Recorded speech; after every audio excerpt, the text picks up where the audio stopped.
আসসালামু আলাইকুম, কেমন আছেন আপনারা? আশা করি সবাই ভালো আছেন।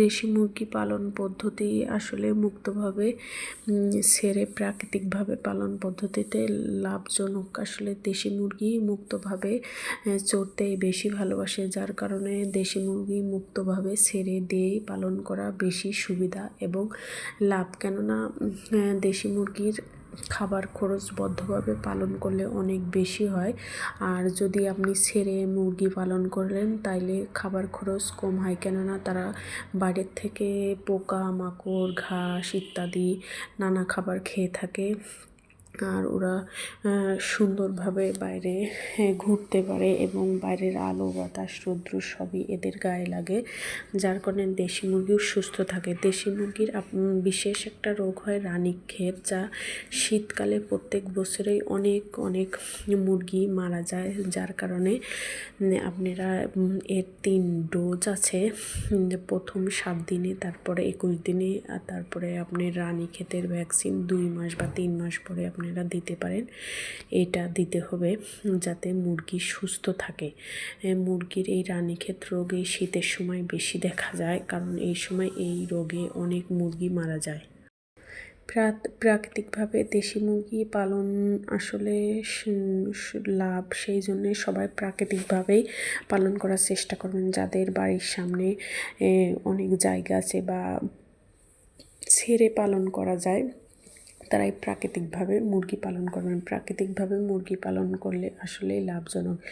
মুরগির রোগবালাই কম হয়, যদিও রোগবালাই হয় তাহলে আপনার যদি মুরগির ডোজ কমপ্লিট থাকে টিকার, তাহলে আপনার রেনামাইসিন বা নাপা এগুলো খাওয়াইলে মুরগি আল্লাহর রহমতে সুস্থ হয়ে যায়। বেশি আপনার মুরগির ঠান্ডা আর রানীক্ষেত এই দুইটা বেশি অসুবিধা করে মুরগিকে, কারণ এই দুইটা মুরগির একদম দুর্বল করে ফেলে, যার কারণে মুরগি আস্তে আস্তে ঝিম কাটতে কাটতে মুরগি মারা যায় লাস্ট পর্যন্ত। আর যদি আপনারা টিকা দিয়ে থাকেন তাইলে মুরগি যদি একটু ঝিমানো, তাহলে এই রেনামাইসিন খাওয়ালে ইনশাল্লাহ ভালো হয়ে যায় মুরগি। আর এদের আমি 3 মাস পর্যন্ত এই শীতের মধ্যে ছাদে পালন করছি, আর এখন আমি মুক্তভাবে ছেড়ে পালন করছি, কারণ আমার বাসার সামনে জায়গা আছে, সেই জন্য ছেড়ে দিছি। কারণ শীতের সময় আপনার এদের তাপমাত্রাটা ঠিক রাখতে হয়, আর গরমের সময় তো অসুবিধা হয় না, তারপরে গরমের সময় অসুবিধা হয় আপনার মুরগির দেখবেন পাতলা পায়খানা হয়। বেশি গরমে মুরগির ঠান্ডা লাগে, আসলে সবসময় ঝামেলা। তারপরেও শীতের সময় থেকে গরমের সময় বেশি বলে, শীতের সময় যেমন এক্সট্রা বেশি যত্ন নিতে হয়, এদের তাপমাত্রা ঠিক রাখে। এই মুরগিগুলো আমি এই খাঁচার মধ্যে রাখছি, কারণ গোল জিনিসের মধ্যে রাখলে তাপমাত্রা ঠিক থাকে। আর পাটের বস্তা দিয়ে চারকোনা ঢেকে রাখছি যাতে এই মুরগির ঠান্ডা না লাগে। যেদিন আপনার রৌদ্র হয়নি সেদিন একটু যদি ছেড়ে দেওয়া হয়েছে কুয়াশা বাইরে বাতাস, তাহলে মুরগি আপনার ঝিমায়। তো দেখেছিলাম, কিন্তু আমি রেনামাইসিন খাওয়ানোর পরে আলহামদুলিল্লাহ আমার মুরগিগুলো সুস্থ হয়েছে, এখন আর কোনো অসুবিধা নেই। মাশাআল্লাহ, দেখেন মুরগিগুলো এত সুন্দর হয়েছে, একদম অরিজিনাল দেশি মুরগি আছে এখানে অনেকগুলা।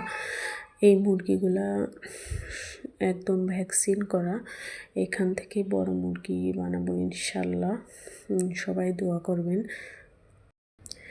মুরগির আমি দেশি মুরগির সুষম খাদ্য দিয়ে থাকি, যেমন এখানে আছে ধানের গুঁড়া, গমের ভুসি, তারপরে ভুট্টার ভুসি আছে, হাড়ের গুঁড়া আছে, ডিমের খোসা আছে, আপনার শুটকি মাছের গুঁড়া আছে। আমার সুষম খাদ্য তৈরি করতে যা যা উপকরণ লাগে ইনশাল্লাহ সবগুলোই দিয়ে আমি ওদের দেই। আবার মাঝে মাঝে আদা রসুন বেটে খাবারের সাথে মিক্সড করি বা পানির সাথে মিক্সড করি, আবার কাঁচা হলুদ দেই।